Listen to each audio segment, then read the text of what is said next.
ज्योत्सना जी और उनके पति जीवन की सारी जिम्मेदारियां पूरी कर चुके थे। पैसे की कोई कमी नहीं थी, तो घूमना फिरना भी लगा रहता था। अरे बेटी के घर जाकर तो मजा ही आ गया, लेकिन विदेश से अच्छा तो देश ही लगता है। अब मन को चैन मिला। अरे लेकिन वहां की औरतें देखिए, कितनी फिट, स्मार्ट और चमकती हुई। आदत से तो बाज नहीं आओगे आप। अरे मजाक कर रहा हूँ यार। अच्छा मैं जरा बाजार होकर आता हूँ। पति बाजार जाता है, जहां उसे एक अजीब सी दुकान दिखाई देती है। अरे ये क्या बात हुई? अंदर आओ 50 के, बाहर निकलो 40 के। हम आपकी 10 साल उम्र कम करते हैं। अरे ऐसा क्या करते हैं भला? जरा अंदर जाकर ही देख लेता हूँ। अंदर एक सुंदर सी लड़की खड़ी होती है। सुंदरी जी, ये क्या दुकान है? जरा जादू हम पर भी तो चला दीजिए। यस सर, आपको हमारी एग्जीक्यूटिव एक डेमो के लिए अंदर ले जाएगी। आप अंदर जाएंगी तो आप खुद ब खुद समझ जाएंगी। पति अंदर जाता है, जहां सेल्स गर्ल मिलकर पति को नकली बाल, नकली दांत, रंग बिरंगी कपड़े के साथ रंगीन चश्मा लगा देती है। देखिए, अब खुद को शीशे पे देखिए और बताइए सर। हाय दयो, ऐसा तो मैं किसी हीरो से कम नहीं लग रहा। दे दो, सारा सामान पैक कर दो। पति खुशी खुशी वहां से निकल जाता है। घर आकर वो सारा सामान छुपा देता है। फिर अगली शाम, सुनो मैं वॉक पर जा रहा हूँ। इस वक्त? अरे नाती पोतों को वीडियो कॉल करके बात तो कर लो। अब हाँ, आकर करता हूँ ना, पक्का पक्का। पति बाहर जाकर सारा मेकअप करता है और मार्केट में घूमता है, जहां उसे एक स्मार्ट सी महिला दिखती है। क्या आपको मुझसे कोई काम है? नहीं नहीं, आप तो बहुत हैंडसम है। थैंक्स। वैसे आप भी कम नहीं है। वैसे क्या उम्र होगी आपकी? लगता कितने का हूँ? 40 के तो पूरे लगते हैं।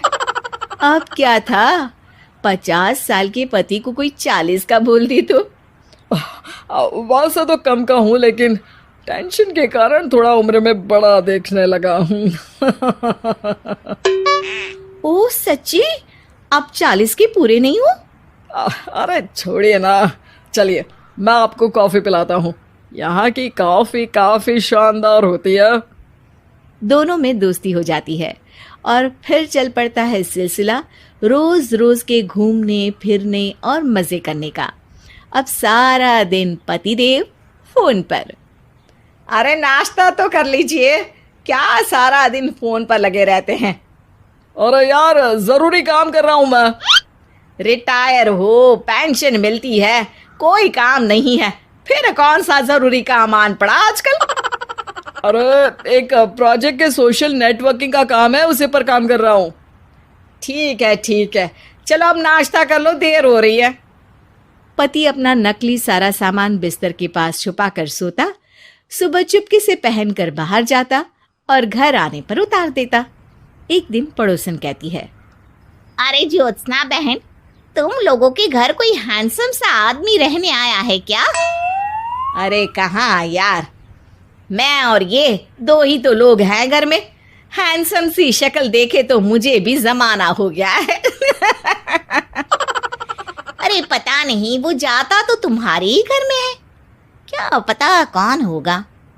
अरे तुम्हारी उम्र हो रही है ना, और भाई साहब को भी गए 5 साल हो गए, शायद इसीलिए अब सारे हैंडसम नजर आ रहे होंगे। पड़ोसन भी ज्योत्सना की बात पर मुस्कुराकर वहां से चली जाती है। एक दिन, अरे सुनो जी, बहू बेटा और पोता आ रहे हैं, कुछ दिनों के लिए वो हमारे साथ ही रहेंगे।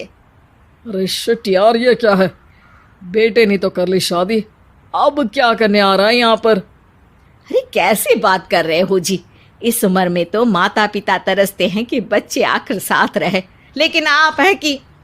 अरे ठीक है ना, लेकिन अब देखो सभी व्यस्त हैं अपनी जिंदगी में, ये लोग आएंगे रहेंगे, कितनी डिस्टर्ब हो जाएगी लाइफ। कैसी बात कर रहे हो? अरे जैसे बहुत हैपनिंग है ना तुम्हारी लाइफ, तो जो बच्चों के आने से डिस्टर्ब हो जाएगी। अरे दिन काटने मुश्किल होते हैं, बच्चे आ जाएंगे तो थोड़ा दिन रात पता तो चलेगा। ओफो, ठीक है, लेकिन बोल देना कि ना कोई मेरे कमरे में आए, ना मेरी लाइफ पे दखल दे कि मैं कहाँ जा रहा हूँ, क्या कर रहा हूँ, समझी?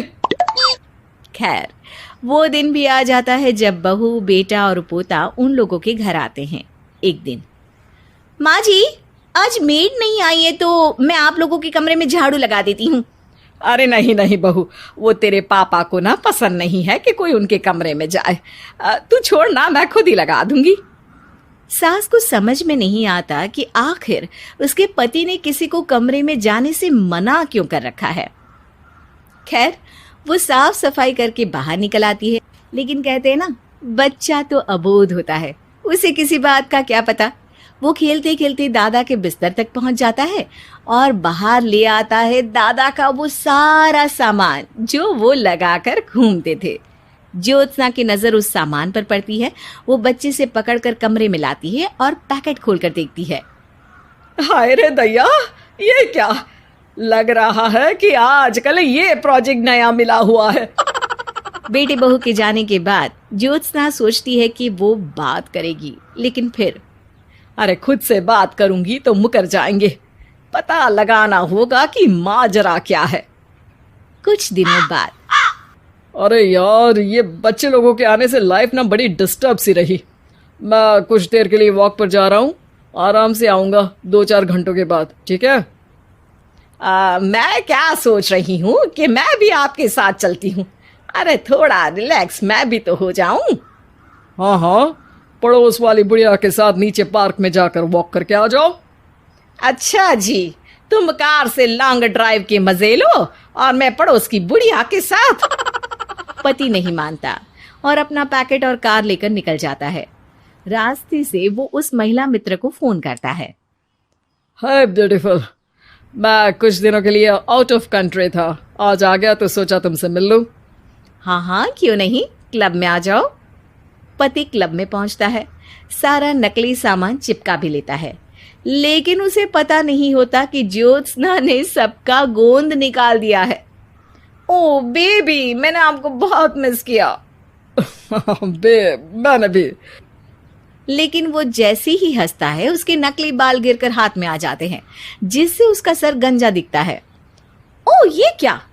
तभी उसका दांत भी हाथ में आ जाता है और ज्योत्सना के पति का सारा बुढ़ापा उसकी दोस्त के सामने आ जाता है।